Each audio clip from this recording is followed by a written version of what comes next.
Além da Notícia. Oferecimento Module Planejados, The Virtual to Perfection. John HR Visagismo e Estética. A sintonia perfeita entre você e sua beleza. E Ginga Eventos. Seu evento num clique. Um maluco pode ser mesmo o novo homem mais poderoso do mundo. O Papa é pop, mas o Papa Francisco é pop pra cachorro. Japonês queridinho do Brasil está mais enrolado que sushi. Estamos indo além da notícia. Você é nosso convidado. Venha com a gente.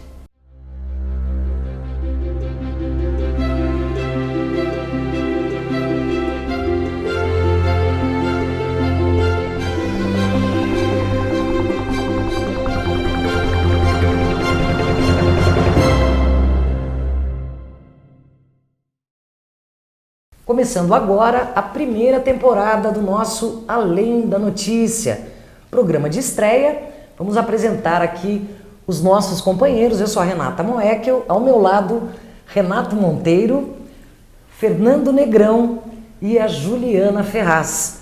Iniciando com o assunto do Papa. O Papa Francisco recebeu membros de uma escola canina de busca e salvamento marinho durante uma audiência na Praça de São Pedro, no Vaticano.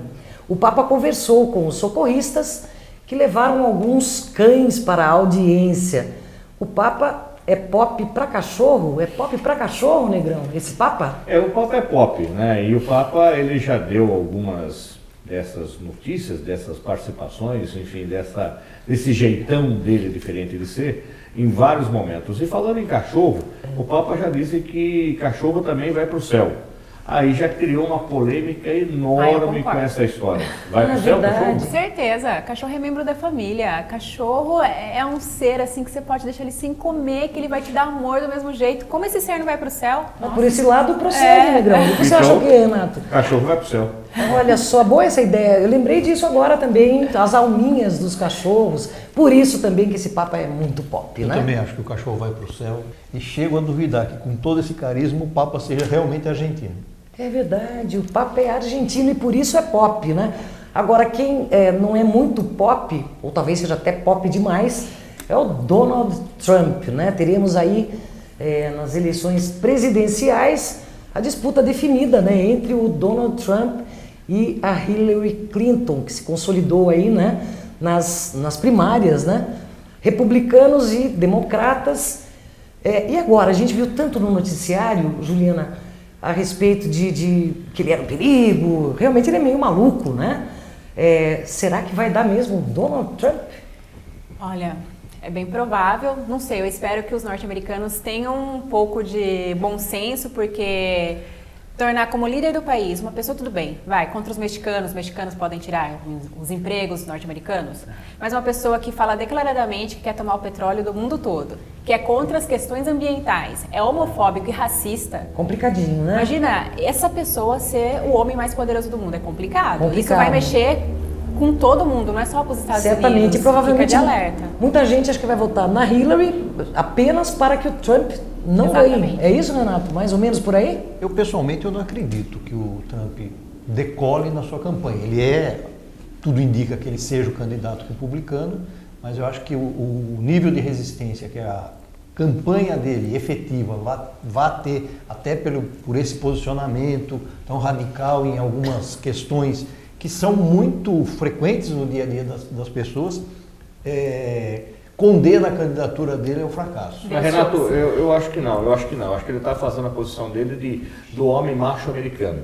Tá? Então eu acho que precisa parar de mimimi em alguns momentos em que você tem que colocar e se ter uma postura. Eu acho que ele tem sim uma postura forte e contundente, mas é um homem macho americano que vai acabar votando nele, que é CSP, que muitas vezes não gosta da mulher, eventualmente como uma candidata, e não representa essa pessoa. Mas tem esse lado, Ju, também. Verdade. Porque já tem o Barack Obama, que é um negro, exato. Foi o primeiro negro, né, presidente norte-americano. Agora, se eu não me engano, a Hillary também é a primeira mulher a ser presidente, se for eleita. Acredito também no posicionamento do Fernando, que pode ser que o macho, né, a sociedade certo. tradicional, né, o nicho da sociedade tradicional americana também apoie o Trump por esse motivo. Eu concordo aqui com o Renato, eu acho que as chances, por intuição, né, intuição feminina contra o Donald Trump, mas eu acho que as possibilidades dele vencer são pequenas. É uma incógnita, né? Acho que uma posição forte, firme, não pode ser confundida com radicalismo. Eu acho que aí é que ele peca. Quando se vai ao excesso, é onde você peca. Eu acho que aí ele se complica na candidatura dele, não com os delegados de partido, com o eleitorado. Eu acho que ele vai ter realmente problemas e vai ter campanha contra. Aí é que ele vai se enrolar. Entendi. Votar na Hillary para que o Trump... E agora, mas a eleição norte-americana também tem uma coisa extremamente atípica, né? Você tem a eleição, primeiro que o voto não é obrigatório. Você vai ter que conquistar o eleitor para ele se dirigir à urna naquele momento, naquele dia e votar. Quer dizer que tem que ter uma paixão muito grande para fazer isso. Porque se fosse no Brasil, com certeza a gente não ia ter nem eleição, porque do jeito que anda a política não ia ser o voto que vai mudar o país. Entendi. Porque se o voto não é obrigatório, aqui ninguém ia aparecer lá não. Certamente não, né? Então, mas você tem uma paixão a favor ou contra, que vai te motivar a ir para as urnas no caso do americano indo, não tendo voto obrigatório. Essa paixão contra também pode ser uma motivação para que a candidatura da Hillary Clinton se sobreponha à do Trump. Eu acredito piamente nisso. Há uma questão, quase que um instinto de sobrevivência das minorias em relação a um discurso extremamente radical. E dos Estados Unidos para o Brasil, sushis bem enrolados. O japonês da Federal foi preso por facilitar contrabando. O policial federal, chamado de japonês da Federal e que ficou conhecido durante a Operação Lava Jato, foi preso em Curitiba. Ele foi condenado pelo crime de facilitação de contrabando. O processo já transitou em julgado e, portanto, não cabe mais recurso. Antes de nós comentarmos todo esse sushi, algumas pessoas opinaram, vamos ver. O Durval Barros Santos diz: acredito que a história mostrará que vivemos um momento auspicioso. Tudo que abominávamos e acontecia debaixo dos nossos narizes está vindo à tona e sendo condenado. Homens e mulheres de bem se levantarão motivados pela verdade e construiremos uma nova nação digna e respeitada com elevados princípios de civilidade. Soube da pior forma possível sobre a prisão do japonês da Federal. A esperança que nós tínhamos, uma das, envolvido em corrupção. Ele já era investigado, gente? Mas mais uma rasteira que o brasileiro leva. Bom, agora é sacudir a poeira e dar a volta por cima. Quem será o próximo eleito herói do Brasil que vai fazer a gente passar essa vergonha? Olha, a Manuela gostaria de saber mais sobre essa história do japonês, considerado um verdadeiro herói e pego como facilitador de contrabando. Eu sempre achei lamentável que as pessoas elegessem heróis de ocasião. O japonês da Polícia Federal é um caso típico dessa eleição de heróis de ocasião. O Brasil está muito pobre de pessoas de valor e quando alguém é classificado como herói, eu duvido bastante, porque, em primeiro lugar, as pessoas deveriam buscar saber mais sobre aquelas pessoas que eles elegem como seus heróis. Vejam aí os últimos exemplos que nós temos na política brasileira, quando se elegem pessoas baseadas em seus feitos do tipo programas sociais e que repassa dinheiro a pessoas mais pobres. Então eles elegem aquelas pessoas como seus heróis. É um engano, porque depois a decepção é muito maior. Infelizmente, no Brasil está cheio de falsos heróis. Pelo jeito acabou o tempo até daquela brincadeira de criança, né? Entre mocinhos e bandidos, né? É um dia da caça, outro do caçador, e agora foi a vez do caçador, né? Foi a vez do caçador. Nós vivemos sempre na necessidade de termos super-heróis. O meu, por exemplo, é o Batman, né? E aí, consequentemente, este senhor com esta roupa, com essa farda, é um barato que o uso da farda não é comum para policiais ditos civis, né? Ele não é o policial civil, é aquele que precisa da farda para trabalhar ostensivamente, que é a polícia militar. Agora, a Polícia Federal usa aquele traje inteirinho preto, o óculos escuro dos homens de preto, isso faz com que ele apareça ali, aqueles cabelos grisalhos, como um ícone, né? É um super-herói, é um Jaspion, né? Literalmente ali, que fez com que todos nós apostássemos as fichas nele, e esse super-herói que ia salvar a pátria, né? Muitos brincavam, virou até marchinha de carnaval. Marchinha de carnaval. Virou marchinha de carnaval. Tinha máscara no carnaval. Tinha máscara Olha no carnaval, tá? Que falava então assim, o japonês da Federal bateu na minha porta, ai, ai, ai, eu dancei, enfim, era eu me dei mal, o japonês da Federal, tá? Então virou ícone, todos nós esperávamos que fosse um super-herói, mas parece que é o super-herói do mal. Precisamos rever nossos heróis, né? A Maria Aparecida é muito feliz quando ela fala nessa questão dos heróis de ocasião, né? Talvez o próprio biotipo do agente lá da Polícia Federal, por ser um japonês baixinho, de cabelo branco, óculos escuros, quantos outros agentes não participaram dessas operações conduzindo os acusados? E aquela figura se destacou. Então, há quase que uma necessidade nesse país aqui de se criar heróis. É um negócio estranho. A Manuela falou isso, essa questão do herói e vilão. O cara era um funcionário fazendo o seu trabalho, nada além disso. E essa questão dele ter sido preso, condenado, é uma situação que surgiu no começo da década do ano 2000.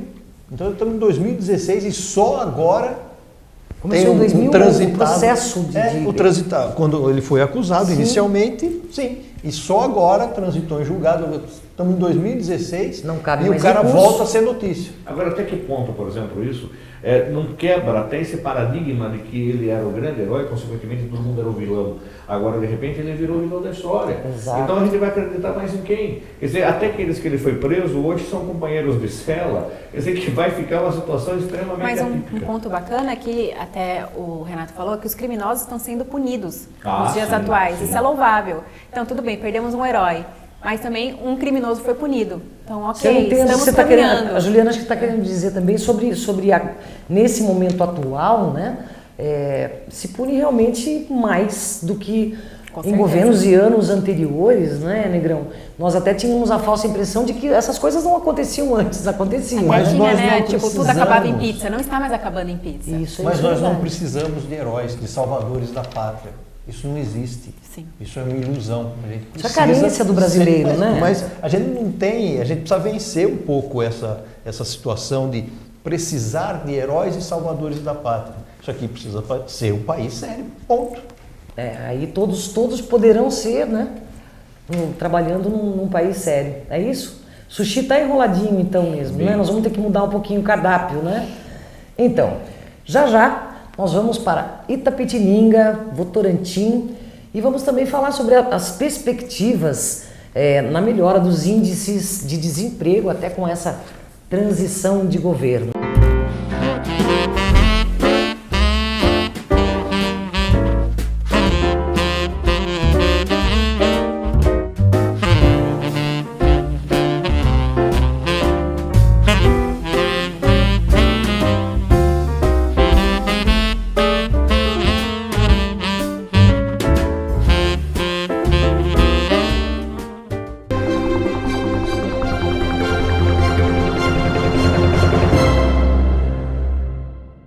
Você sabia que fazer o bem também pode ser delicioso? Venha para o 18º Bacalhau Amigo, um evento saborosíssimo cuja renda será revertida em prol do SOS Sorocaba. Além da autêntica bacalhauada portuguesa, muitas outras delícias gastronômicas com um dos melhores bufês da região e música ao vivo. É dia 2 de julho, às 20 horas, no Ipanema Clube. Bacalhau Amigo, o jeito mais gostoso de fazer o bem.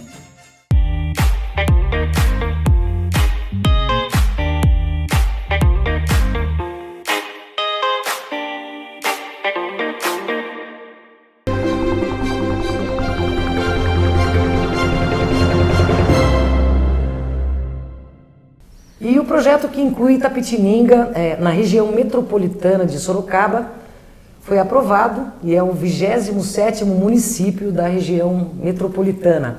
Entre os principais benefícios está a gratuidade no transporte intermunicipal. Positivo e operante? Quem paga a conta? Boa pergunta. É curioso gostaria que essa questão da criação da região metropolitana fosse um pouco fosse traduzida em situações reais para o cidadão. Porque simplesmente o status de ter uma região metropolitana me parece pouco. Entendi. Entendeu? O que muda na vida do cidadão? E vale lembrar, né, que não tem nenhum escritório montado em qualquer uma dessas cidades. O Sorocaba devia ser a cidade sede. Tem uma da disputa região. pelo comando do escritório. Pelo comando, mas não existe o escritório. Não existe ele ainda. Não existe uma sede administrativa. E eu ainda acho que a gente precisava refletir sobre essa região metropolitana, até que ponto ela tem validade política, ou é mais um bolsão de dinheiro, aí, um depósito de dinheiro, um fundo de dinheiro, uma área que desaparece dinheiro, porque nós já temos a sede das regiões, que Sorocaba já é sede de uma região regional de política administrativa, que existe uma sede em Sorocaba, existe um administrador dessa sede em Sorocaba, e agora mais um outro, com outro escopo, com uma outra Mas eu acho que característica. a gente tem que ser otimista. Otimista? Vamos pensar que vai gerar mais emprego, vai Pra atrair quem? mais indústrias. A região metropolitana ou para quem vai trabalhar no escritório dessa sede Não, que a administrativa? região metropolitana. Vamos entendi. tirar da burocracia. Vamos Tá pensar, vamos ser certo. otimistas pensando no bem da população. Eu vejo, assim, sendo bem otimista, que essa macro, né, região metropolitana de Sorocaba vai atrair indústrias, gerando mais empregos, que é um grande problema, né, atual. Sem dúvida. Esse benefício aí do transporte, que diz, né, que vai ter gratuidade. Eu não acredito. Vamos Alguém tem que torcer pagar para essa que tenha. Gente, mas é noticiado. Tem várias né? pessoas que Inclui- estudam em Itapetininga, que tem várias faculdades lá. Tá. Então acho que a gente tem que ser otimista. Eu acho que a região metropolitana, menos que um título, tem que ser traduzida em ações em benefício dos moradores dessa região metropolitana. Menos título e mais benefício, mais ação, mais coisa prática na vida das pessoas. Pelo que eu li, vai aumentar o número de subsídios do Minha Casa Minha Vida. Seria um benefício direto à população das coisas que eu li a respeito. A minha expectativa em relação a essa nova situação é que haja um rateio de desenvolvimento. Não adianta a gente criar ilhas de prosperidade tenha o nome que tem, que se decida dar. Você tem um município muito desenvolvido, cercado de municípios com problemas, e aí essa ilha de prosperidade, no dia seguinte, ela se torna problemática, porque todos migram para essa ilha, buscando a prosperidade nessa ilha. O que acontece? Com Campinas. Tem toda a razão, é verdade. A Campinas hoje é uma referência de toda aquela região metropolitana que ela é sede e, consequentemente, a região em volta não tem os benefícios. Só que a região metropolitana já acaba beneficiando mais uma vez Sorocaba com mais um hospital regional. Por que esse novo hospital regional não foi colocado em outras das cidades que pertencem à região metropolitana? Procede, ó. Estamos falando em benefícios e agora nós vamos para Votorantim, que está fazendo atualização de cadastro, recebendo inscrições para o Bolsa Família até o 29 de julho. A pergunta que eu tenho, assim, que eu gostaria de discutir, né, benefícios, Bolsa Família, ele deve continuar esse projeto firme e forte aí na transição desse governo? Qual o destino aí do Bolsa Família, na opinião de vocês? Na minha opinião, deve continuar. Eu acho que o Temer não vai tirar, porque seria uma medida muito impopular. Esse é o carro-chefe do governo do PT, o que traz votos para o governo do PT. Certo. Então, Eu acho que além de trazer voto, eu acho que é uma bolsa que, se você for fazer com que cumpra-se todas as exigências, as famílias beneficiadas, muitas vezes, só têm esse dinheiro, ou também têm esse dinheiro para poder se sustentar. Tá? Então, muitas vezes a gente entra aí em algumas discussões do tipo, você em vez de dar o peixe, ensine a pescar. Mas para muitas pessoas que não tem nenhum outro recurso, a Bolsa Família, eu acredito que é uma tábua de salvação. Mas ele não pode ser um fim em si mesmo. Não. Porque o beneficiário do Bolsa Família, ele vai ser eternamente beneficiário do Bolsa Família. Isso é uma discussão que eu acho que poderia ser um pouco mais ampliada. Ajustes no projeto. Ter tempo. O próprio governo incentivar, criar mecanismos para que as pessoas que se beneficiam do Bolsa Família se coloquem no mercado. A gente vive uma situação que a gente espera que seja momentânea, ajuda temporária, de né? desemprego gigantesco, mas as pessoas que se beneficiam do Bolsa Família deveriam também ser incentivadas não só a manter os filhos na escola, a se capacitar profissionalmente para poder se inserir e prover o seu próprio sustento. Então, vamos parar um pouco com esse assistencialismo assistencialismo permanente, né? Essa coisa de manter a criança na escola, eu já vejo como uma coisa que está dando a varinha. Não está dando peixe, está dando a varinha para pescar. Porque antigamente as pessoas não tinham essa obrigação, né? Como o Bolsa Família tem. E falava, vou deixar meu filho na escola? Não, vou colocar ele pedindo dinheiro, vou colocar ele trabalhando, né, no serviço rural, vou colocar ele, tirar da escola para ele trazer dinheiro para casa. E agora não. Com isso, tem mais pessoas na escola, diminuir o índice de analfabetismo, enfim, isso é uma discussão que vai longe. Mas eu vejo sim que está ensinando a pescar. Eu não discordo da existência do programa. A inserção de muita gente numa condição de sair da extrema pobreza, mas continuar subir um degrau, saiu da extrema pobreza, foi para a pobreza.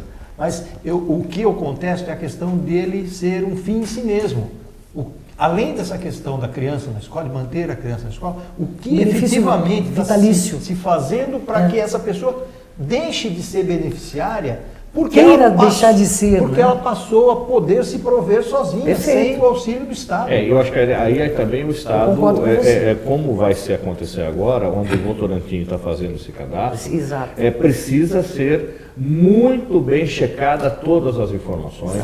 E nós vimos recentemente nos noticiários, e aí além da notícia tem esse objetivo, discutir todos esses pontos, quantos eram aqueles bandidos que recebiam desse dinheiro público. Então, uma pilha de cartão de benefício, né? Ela vai tirar vários. Empreiteiras recebendo, donos de empreiteiras recebendo e que davam para os funcionários das empreiteiras. Nós tínhamos funcionários públicos, inúmeros funcionários públicos, ou seja, já são concursados, já têm seu salário e recebiam mais o Bolsa Família como um plus, e, consequentemente, outros que não precisavam do dito Bolsa Família. Mas isso vai dar honestidade, porque o brasileiro reclama dos políticos, mas também não é honesto. Quanta gente é mandada embora, aí consegue um emprego em seguida, mas pede, não me registra para eu receber o seguro-desemprego? Sim, a cultura aí seria realmente a cultura, uma discussão bastante interessante até, né? Sobre essa questão da honestidade de cada um, né? O fato de deixar de receber o Bolsa Família, por não querer mais, não precisar mais, é fantástico, mas isso tudo também depende da cultura, né, das pessoas. E eu vejo talvez assim, uma próxima geração. É cultura da pessoa ir lá e dar baixa no Bolsa Família dela, mas acho que, retomando o que eu disse anteriormente, quando a população tem mais educação, ela também vai estar mais capacitada para conseguir uma vaga no mercado de trabalho, para conseguir ter uma melhor renda. Você está indo na base, né? A Juliana está falando da base, que você recebendo o benefício e tendo como obrigatoriedade deixar o seu filho para ser educado, então estamos pensando aí que a próxima geração talvez possa abrir mão de um benefício desse tipo. Ou até mesmo essa família. Ou até mesmo a própria família, né? Mas eu acho que é um prazo de assistencialismo muito longo. Você esperar a próxima geração. Eu espero que... Você acha que não tenha essa necessidade? Eu gostaria que não houvesse essa necessidade e que o recadastramento fosse para que, olha, eu não preciso mais, está aqui o meu cartão. Esse seria o ideal, muito de né? viver nesse país. Tá certo, perfeito. Agora a gente vai falar, até pegando um gancho, né, nos benefícios e naquilo que o governo qualquer governo pode fazer, né, pois os seus cidadãos são os índices de desemprego, né, infelizmente aí passando da casa dos 11,2%, uma das maiores taxas, né, já registradas, é isso? Segundo uma estimativa, né, são mais de 11 milhões e 400 mil brasileiros desempregados no país, né? Eu perguntaria para vocês, de forma até simplória, né, se esse quadro, na opinião de vocês, pode mudar, mas vamos falar sobre isso. A Mariane Dalcin, a nossa repórter, fez uma matéria sobre isso. Vamos assistir e em seguida comentamos. Vamos lá. Segundo dados do IBGE, o desemprego ficou em 11,2%, uma das maiores taxas já registradas. Segundo a estimativa, hoje são mais de 11 milhões e 400 mil pessoas desempregadas. Com as mudanças políticas, a expectativa é de que haja uma estabilidade econômica. A busca por trabalho em Sorocaba e na região teve um aumento significativo nos últimos meses. E a executiva de contas de uma agência de empregos conta quais são as áreas mais procuradas. Por ela vem aumentando cada vez mais. Antes a gente viu um cenário onde a oferta de vagas era maior até do que aquelas pessoas disponíveis em mercado. Isso eu falo de uma realidade de 2 anos e meio. De uns tempos para cá, o número de ofertas ela tem diminuindo cada vez mais.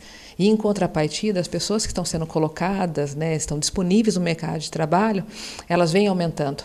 Então, se antes eu tinha uma vaga onde 5, 8 pessoas estavam participando, hoje eu falo de um número 3 vezes maior. O primeiro dia útil do ano foram 5 mil currículos recepcionados. E esse número ele não tende, infelizmente, ele não tende a diminuir, infelizmente, ele tende a aumentar. Então, o cenário ele não é muito positivo. A expectativa é que a partir de primeiro, segundo semestre do próximo ano, as coisas comecem a melhorar. O que a gente vem até observando são pessoas que eram de outras áreas, inclusive áreas administrativas, e como eles não conseguem se recolocar no mercado de trabalho, muitos têm aí família para sustentar, enfim, eles estão optando por vagas mais simples. Esse retrocesso, digamos assim, em carreira, se sujeitando a vagas operacionais. O necessário para nós é o cadastro no site, porque é através desse cadastro que nós vamos buscar esse profissional. Mas como eu acredito que no interior acaba sendo cultural levar, afinal de contas eles acreditam que se eles estiverem toda semana na agência, serão rostos vistos e lembrados, eles acabam trazendo. Ultimamente tem diminuído esse número de pessoas trazendo, talvez até pelo esse reforço contínuo para que eles se cadastrem em nosso site. E ainda tem aquelas dicas que a gente passa para as pessoas tomarem um pouco de cuidado com as redes sociais. Sim, sem dúvida, eu acho que, voltando até para o nosso cadastro, o cadastro vai funcionar como um currículo. Eu recepciono ele aqui e consigo colocar no cadastro do candidato enquanto imagem, mas ele vai ter que preencher um cadastro. Então ele tem que estar atento às datas que ele está colocando, ele tem que estar atento à grafia, aquilo que ele está escrevendo, ser condizente com a verdade. Mas no cadastro é interessante que o currículo, enquanto ele aceita 2 páginas impressas, no cadastro ele pode explorar um pouco mais a vivência profissional que ele teve. Só que ainda há também uma certa resistência a preencher o cadastro. Poxa, é muito demorado, Até procura por vaga no site. Mas eu que tenho que entrar no site de vocês para procurar, Tem algumas pessoas que eu falo, olha, se você está desempregado, o teu emprego agora é buscar um emprego. Então, o que a pessoa vai fazer de diferencial? Se antes eu tinha uma vaga com 3, 4 pessoas concorrendo e hoje eu tenho muito mais, como que eu devo fazer? Como que eu devo proceder para que primeiro meu currículo seja atraente, porque eu vou estar disputando com um número muito maior de pessoas, e depois em entrevista, o que eu tenho que fazer? E olhando também para a minha carreira, o que eu posso aprimorar, o que eu posso melhorar, mas eu estou sem dinheiro, como que eu vou dar uma alavancada na minha carreira se eu não tenho condições? A prefeitura, eu falo aqui por Sorocaba, ela tem vários cursos gratuitos e algumas outras entidades também. E a pessoa ela pode adquirir mais conhecimento e olhando para essa trajetória profissional. O secretário municipal de Desenvolvimento Econômico e do Trabalho de Sorocaba, Geraldo Almeida, tem uma visão otimista em relação ao campo de trabalho na região metropolitana de Sorocaba. O desemprego acabou atingindo o Brasil como um todo. Acho que a gente está nessa crise há um bom tempo. Mas se você olhar um dado das 50 cidades que mais desempregaram no Brasil, Sorocaba não aparece. Sorocaba é a 20ª cidade no Brasil em tamanho de PIB. Então significa que o desemprego em Sorocaba bateu na nossa porta, é inegável você falar que não existe o desemprego, mas você não está sentindo como em outras cidades, principalmente pela diversidade do nosso parque industrial, pela questão da prestação de serviço, e você tem também uma migração. Muitas pessoas que ficaram desempregadas passaram a ter seu próprio emprego, se transformaram em microempreendedores individual, montaram uma microempresa. A área mais afetada em Sorocaba é que é a indústria. Você tem o PIB industrial de Sorocaba, que é o mais forte, ele acaba puxando esse desemprego. Muito desse desemprego que saiu da indústria migrou para o serviço, porque a empresa, muitas vezes, ao invés de ter essa pessoa como contratada, acabava contratando como prestadora de serviço, que é uma das maneiras que as empresas fazem para diminuir a folha e tentar se ajustar dentro dessa crise. E isso está acontecendo no Brasil como um todo. Eu acho que a gente tem que olhar um pouquinho o que Sorocaba está dentro desse contexto. É olhar, ter uma visão de futuro. Sorocaba hoje tem um parque industrial extremamente diversificado, indústrias que vão desde o setor de alimentação até o setor de mecânica pesada, você tem a indústria automobilística, você tem a indústria de pás eólicos, você tem uma indústria de manutenção de aeronaves, você tem uma indústria alimentícia que poucas pessoas sabem, mas Sorocaba é forte também. Então, Sorocaba, dentro dessa diversificação, acabou sofrendo um pouco menos, que quando um demite, outro acaba contratando. Sobre a Universidade do Trabalhador, o secretário salienta a importância de se reciclar e aproveitar o tempo vago para realizar cursos profissionalizantes. Onde tem, na verdade, com a crise, você passa a ter uma procura maior pela qualificação, requalificação profissional. Então você tem uma procura maior pelos cursos, nós temos curso de operador de empilhadeira. Uma das maiores procuras foi pelo público feminino, porque mulheres acabam ocupando todo o espaço do mercado de trabalho. É muito bacana você olhar isso, você mostra que a cidade não tem essa questão de preconceito, você tem lugar para todos. E a busca da qualificação, é importante que as pessoas entendam isso. Se eu estou empregado hoje, então eu tenho que buscar me requalificar, qualificar mais, porque é como você toma uma vacina para a gripe. Eu não quero desemprego. Quanto mais qualificado eu for, mais eu vou ter, na hora de escolher, na hora de desempregar, quem tiver mais qualificação, provavelmente fique com emprego. No curto prazo, você não vai ter uma melhora absurda, que não tem uma varinha de condão que chega assim, olha, vai melhorar a economia. Você está tendo perspectivas de melhora. Então, o que a gente tem que olhar é 2017, 2018, provavelmente depois de 2018 você tem uma economia crescendo de uma maneira mais sustentável do que hoje. Porque às vezes você pode ter o chamado voo de galinha, crescer só um pouquinho, aí voltar a cair e é muito pior. Então é melhor que você crescer pouco, mais sustentável. E a cidade de Sorocaba hoje, ela está preparada para crescer dessa maneira mais sustentável. E no posto de atendimento ao trabalhador, assim como o William, centenas de pessoas diariamente procuram uma vaga de emprego. A minha última área de atuação era impressor fotográfico, mas hoje estou procurando emprego na área industrial. Estou inclusive fazendo alguns cursos que são referentes a essa área e estou aguardando emprego. Eu peguei a homologação da última empresa que eu estava trabalhando e investi nesses cursos, né? Que para mim foi um ótimo investimento. E recomendo também, com certeza. Mesmo diante da crise de empregos, William não desanima. E a expectativa é de que as coisas vão melhorar. Todo dia, no final da tarde, eu faço pesquisa nos sites de agências, né? Inclusive, eu estou cadastrado em mais de 5, 6 agências aqui em Sorocaba e aguardando o serviço, né? Aguardando uma entrevista. As agências hoje, você tem que fazer o cadastro e ficar ali de olho para ver se aparece alguma vaga para poder se inscrever. Não pode desanimar. Nem um pouco. É isso, desanimar de jeito nenhum, né? Mas quais são as perspectivas? Não? Como que vocês... Eu não vejo perspectiva nenhuma. É isso, eu nem terminei, porque não há perspectiva nenhuma. Não há perspectiva. Você vê que você está numa situação de desemprego gritante, com um número absurdo de desempregado, que, consequentemente, deixa de movimentar uma cadeia de consumo enorme. Quer dizer que o próximo governo vem com uma varinha mágica e, consequentemente, arruma emprego para todo mundo de novo, tá? Com salário adequado para todo mundo. Então, eu acho que vai ser muito difícil. Começando zero. Eu estou muito triste com isso. E vai piorar. Tá? Bom, agora você vai piorar, então aí vamos embora, né? Vou descer, né? Meu otimismo não tem desceu vez o agora. otimismo. Desembarcou o otimismo. Não, o andei lendo que a projeção do FMI é que a economia do Brasil tem uma queda de 3,8% até o final do ano, ou seja, o que está ruim pode piorar. Nossa, não vai ter nem o voo da galinha. Não, o desemprego é a grande chaga social do país nesse momento. Você falar em mais de 11 milhões de pessoas, você soma a população do Uruguai e do Paraguai, todos eles desempregados, e mais 1 milhão de pessoas desempregadas. Ninguém cria 11 milhões de vagas no mercado de trabalho da noite para o dia. E se a perspectiva é que 2017, 2018, a coisa começar, não quer dizer que vai criar 11 milhões da noite para o dia.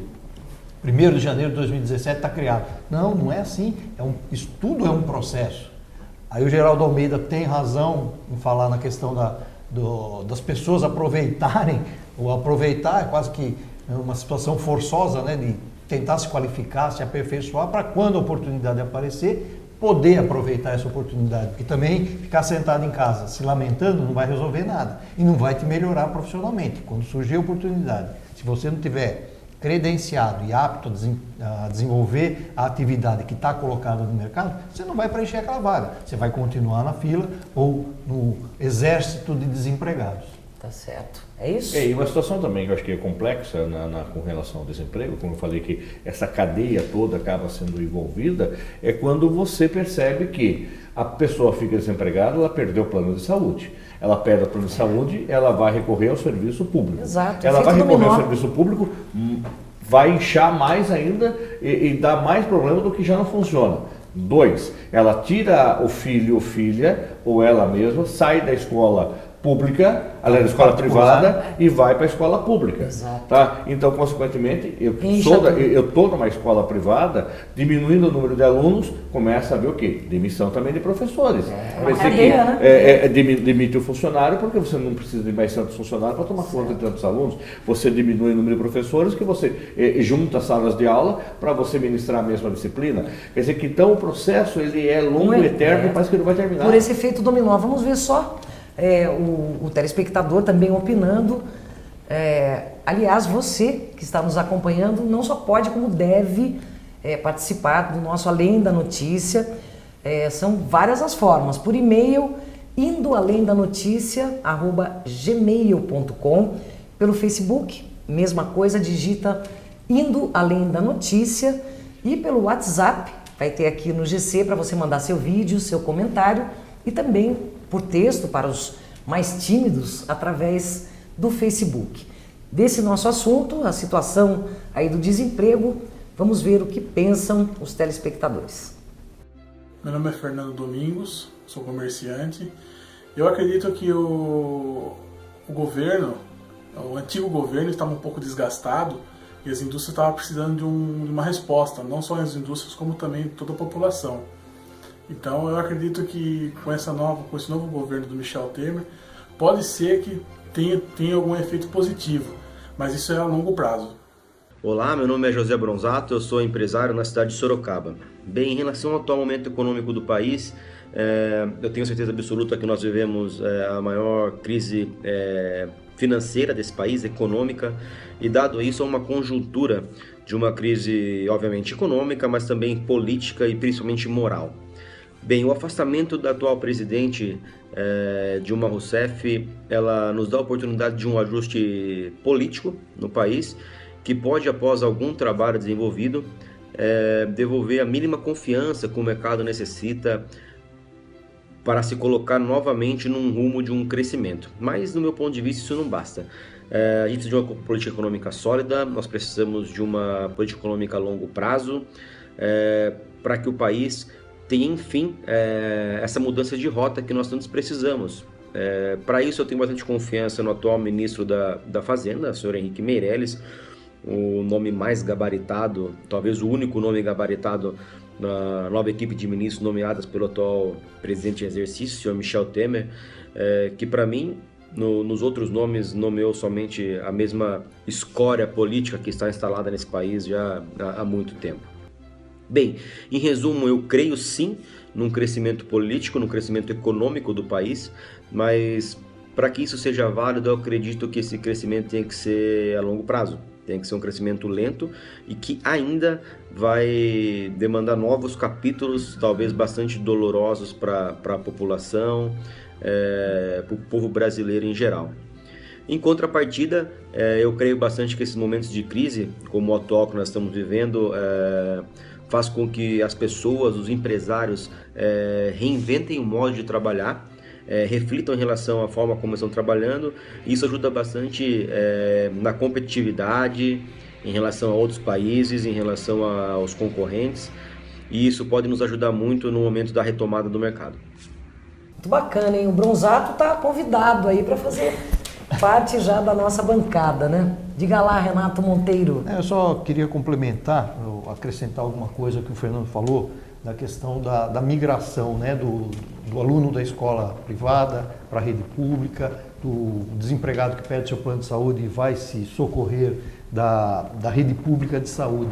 O reflexo imediato dessa situação é uma pressão terrível sobre as administrações municipais.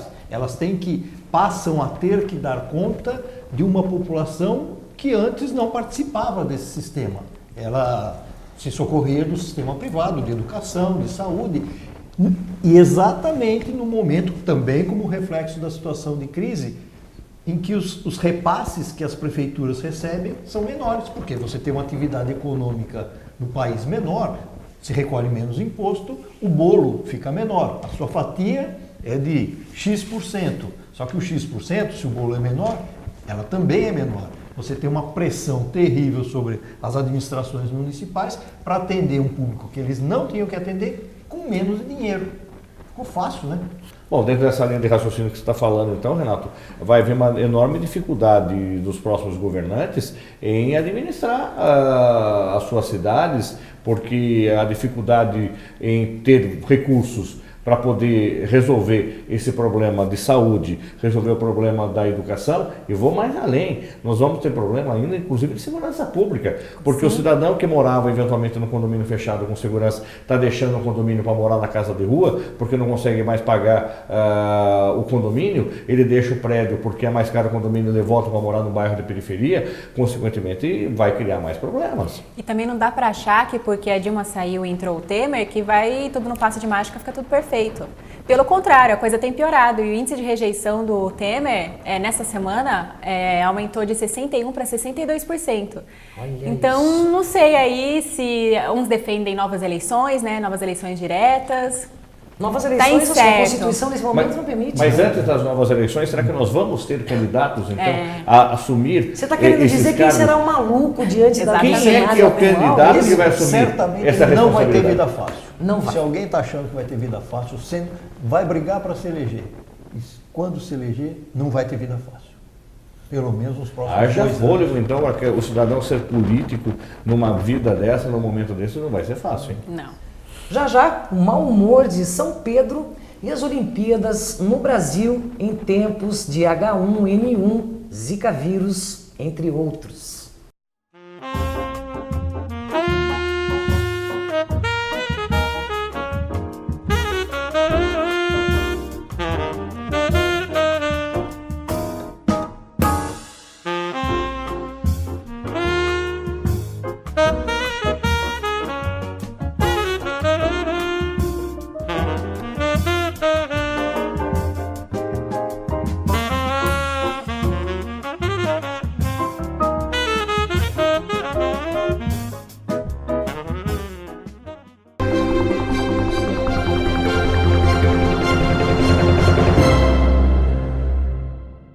Você sabia que fazer o bem também pode ser delicioso?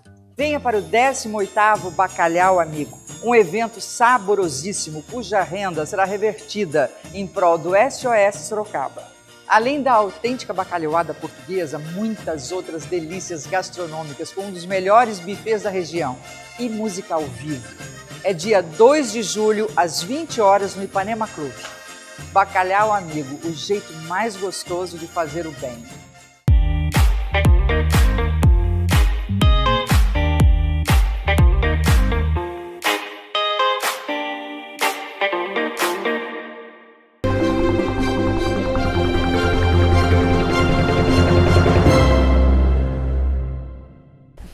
E Rafah e as cidades vizinhas sofreram bastante com as últimas chuvas. São Pedro parece que anda mesmo de mau humor. E vieram aí os apagões, né?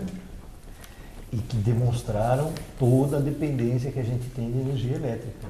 Exatamente. Todo mundo parecia barata tonta na segunda-feira sem saber o que fazer. E eu fiquei me perguntando que eu vivi no tempo, e não faz tanto tempo assim, que não tinha internet e toda essa conectividade que a gente tem hoje em dia. Você é velhinha, não? Pois é. Bem velhinha. É, maquiagem. E foi o que mais fez falta, né, Ju? Nossa, eu não consegui trabalhar depois das 3 horas da tarde, tudo parou. E isso mostra, não sei se isso é bom, se isso é ruim, não sei se tem como melhorar isso, acho que não tem, né? Não tem como retroagir no tempo. Mas mostre também esse apagão, além de, né, da nossa falta de conectividade, de conseguir, né, desempenhar as funções do dia a dia, prejudicou muitos comerciantes, muitas famílias. Certamente. Em vários municípios também o abastecimento de água foi prejudicado.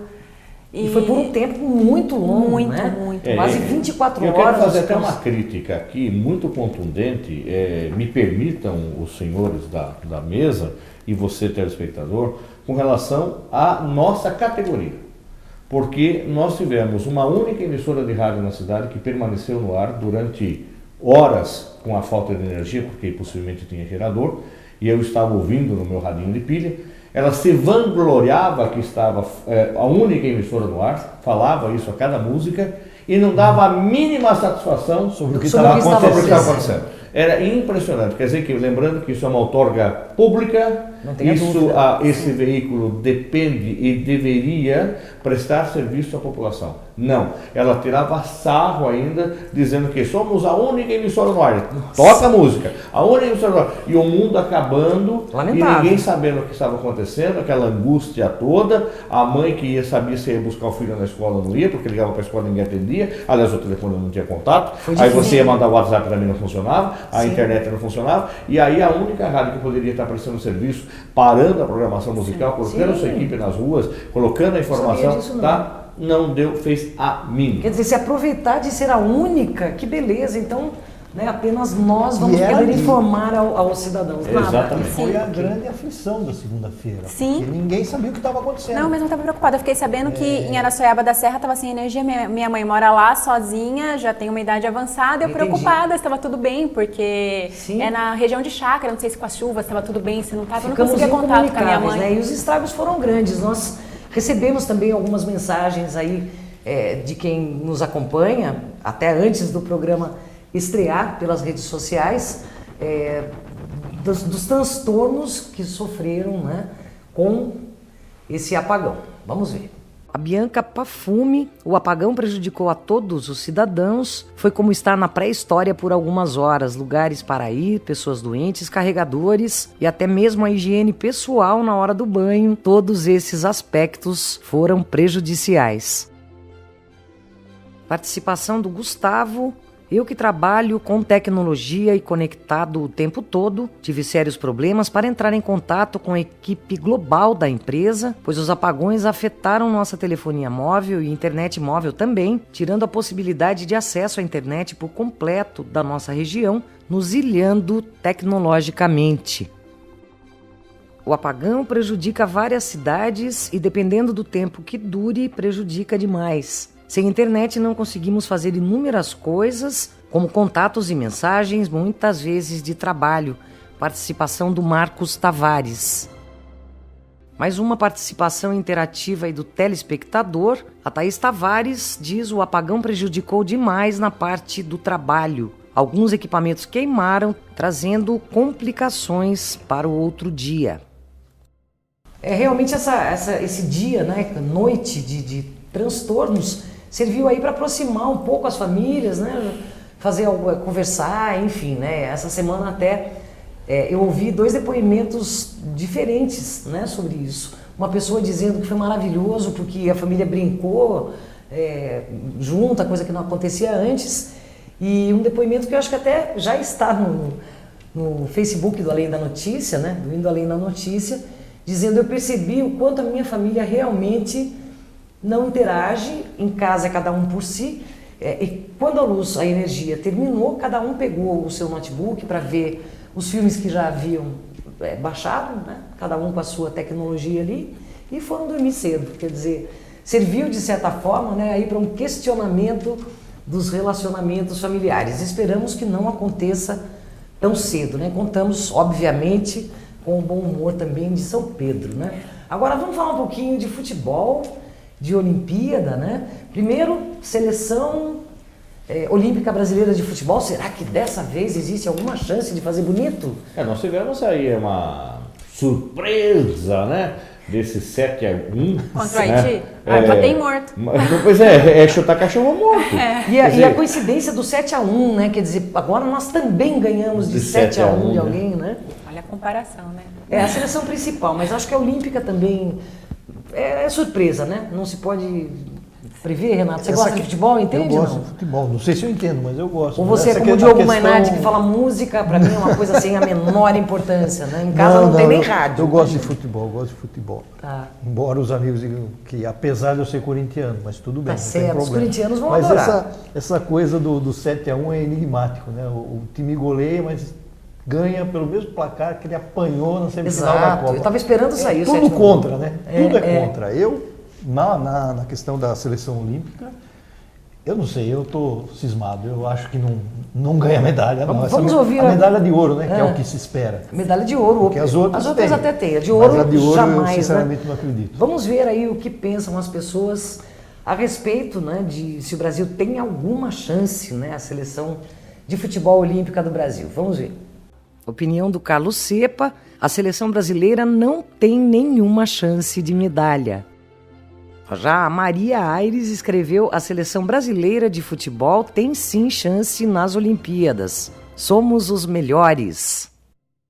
Duas opiniões diferentes, né? Agora é esperar para ver o que acontece com o futebol brasileiro nas Olimpíadas. E falando em Olimpíadas, houve aí até um buchicho, né? Algumas manifestações para que a Olimpíada fosse adiada ou transferida de país, né? Em virtude desses vírus todos aí, né? Será que isso pode acontecer? Então, não está só no Brasil.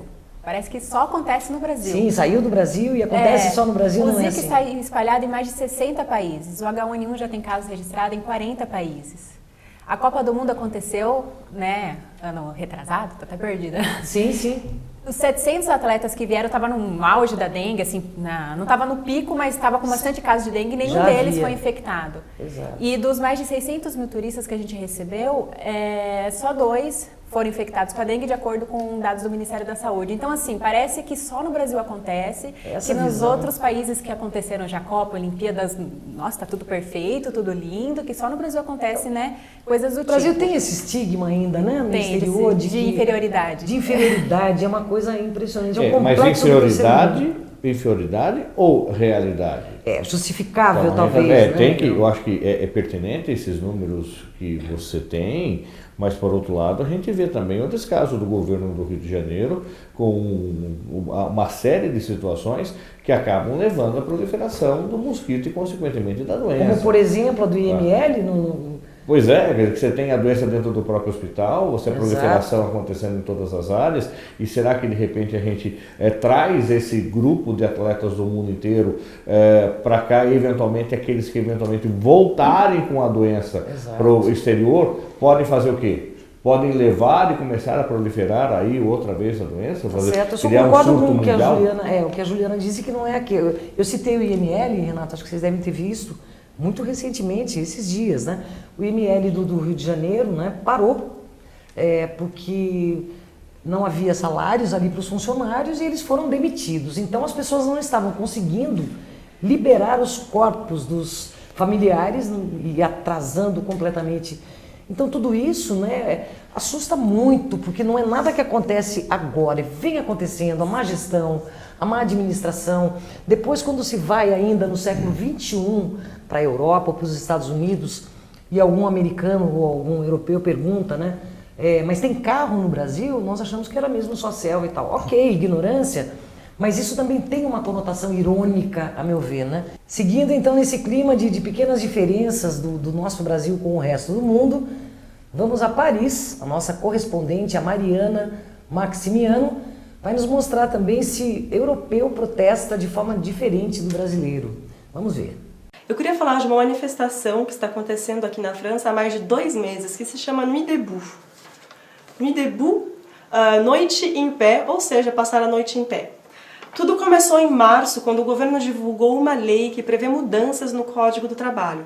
Os pontos mais importantes dessas mudanças visam dar mais flexibilidade às empresas, mas consequentemente diminuem os privilégios dos assalariados.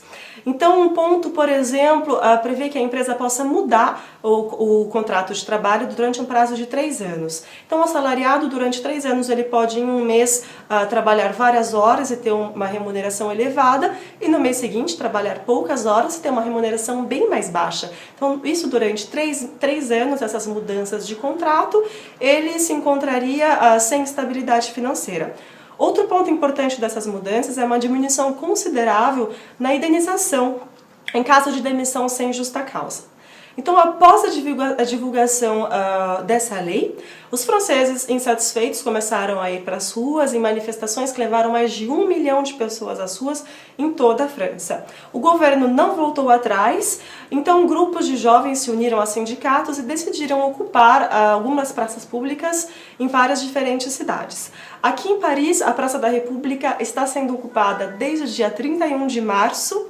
Então são mais de 2 meses onde várias pessoas de várias idades, partidos políticos, direita, esquerda, ficam nessas praças, ficam na Praça da República aqui em Paris, das 18 horas à meia-noite, onde tem debates, discussões, e se tudo começou contra a lei do trabalho, hoje em dia esse movimento tomou dimensões muito maiores, então eles realmente contra as instituições políticas e contra a política econômica que é feita atualmente. Então eu acho bem interessante esse ponto de vista de reunir várias pessoas, já que mais de 70% dos franceses estão insatisfeitos com essa lei, são contra essa lei.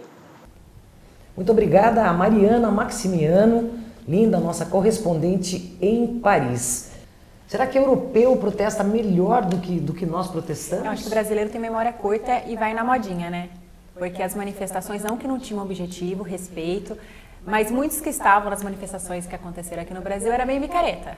Era tipo, todo mundo tá indo, eu vou também. Sem ter muita consciência até porque estaria ali, né? Isso. E aí parou de virar modinha, esqueceu, ninguém luta mais. Coisas que eles protestaram continuam acontecendo, mas... Concordo. A manifestação vai além da postagem de uma selfie. Exatamente. Muito contente aqui com esse nosso primeiro Além da Notícia, muitos outros virão. Nós vamos contar sempre com a participação de vocês.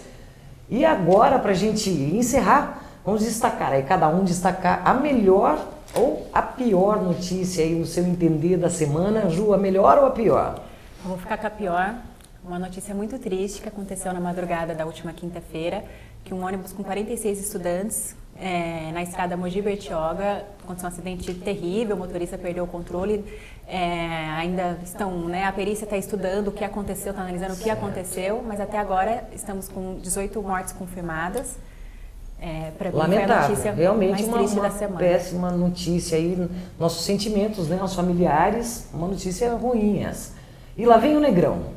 A minha vai ficar com a melhor notícia. A melhor? A melhor notícia é a prisão do japonês da Polícia Federal. Adorou a prisão? Adorei a prisão porque justiça seja feita. Quer dizer que aqui não deve ser um país de heróis. Tá? Pessoas dessa natureza também, elas eventualmente erram e também devem ser punidas. Então, toma cuidado quando você começa a eleger os seus heróis padrão Big Brother por aí.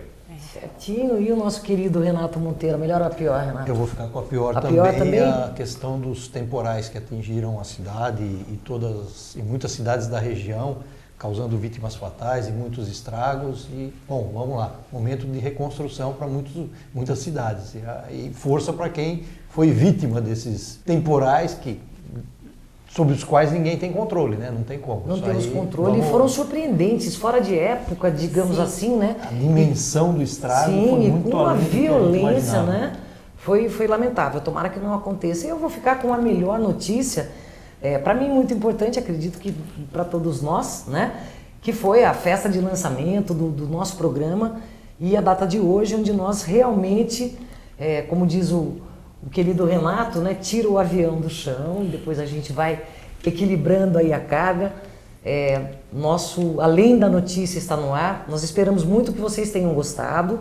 Semana que vem estaremos de volta e acompanhando aí sempre tudo que vai acontecendo com o Além da Notícia. Dá certo para ainda fazer mais um comentário? Claro que dá, para você então, sempre. Mas essa alusão que o Renato fez é uma alusão de um comentário muito feliz de Armando Nogueira, tá? Que quando colocou o Jornal Nacional no ar, ele disse isso. O avião decolou. Então, acho que nós teremos o mesmo sucesso, o mesmo futuro, quem sabe. Adorei isso, viu? Perfeito. Muito obrigada a todos, a vocês também. E até a próxima semana, discutindo aí os fatos principais, locais, regionais, nacionais e mundiais, aqui, Além da Notícia.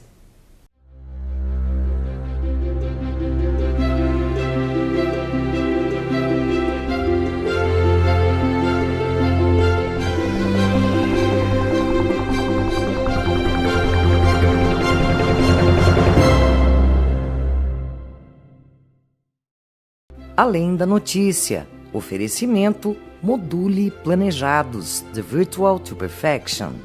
John HR Visagismo e Estética. A sintonia perfeita entre você e sua beleza. E Ginga Eventos. Seu evento num clique.